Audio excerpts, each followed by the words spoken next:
ایک بندے نے کہا تھا میں کاروبار کرتا ہوں، کاروبار میں برکت نہیں ہوتی۔ کیا برکت نہیں ہوتی، عموماً نقصان اٹھانے لگتا ہوں۔ آج آپ کو ایک نسخہ دے کے جا رہا ہوں، سارے دکاندار اور تاجر بلکہ ہر بندہ ہی ذہن میں رکھ لے۔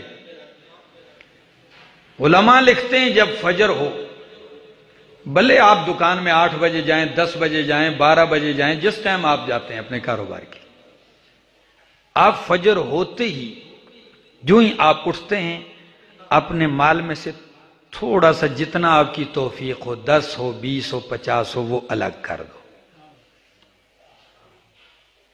اور اس کو جو ہی آپ الگ کر کے کہو گے کہ یہ آج میں نے اللہ کے لیے دینے ہیں۔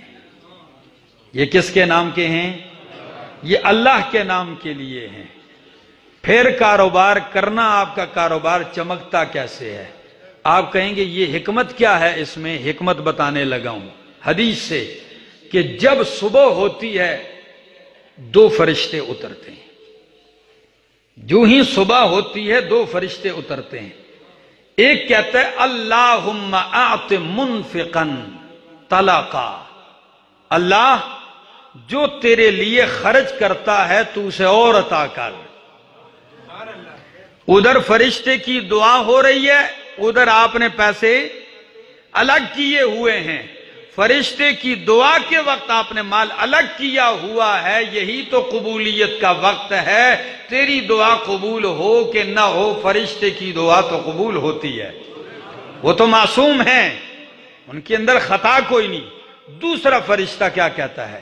اللہم اعط ممسکا تلفا، اللہ جو مال روک کے رکھتا ہے تیرے لیے خرچ نہیں کرتا، تو اس کا مال تباہ کر دے۔ تو علماء نے اس حدیث کو مد نظر رکھ کر یہ ایک نسخہ دیا ہے کاروبار پار لگانے کا، روزی میں برکت کا۔ آزمائیے، پھر برکتیں سمیٹیے، اللہ عمل کی توفیق عطا فرمائے۔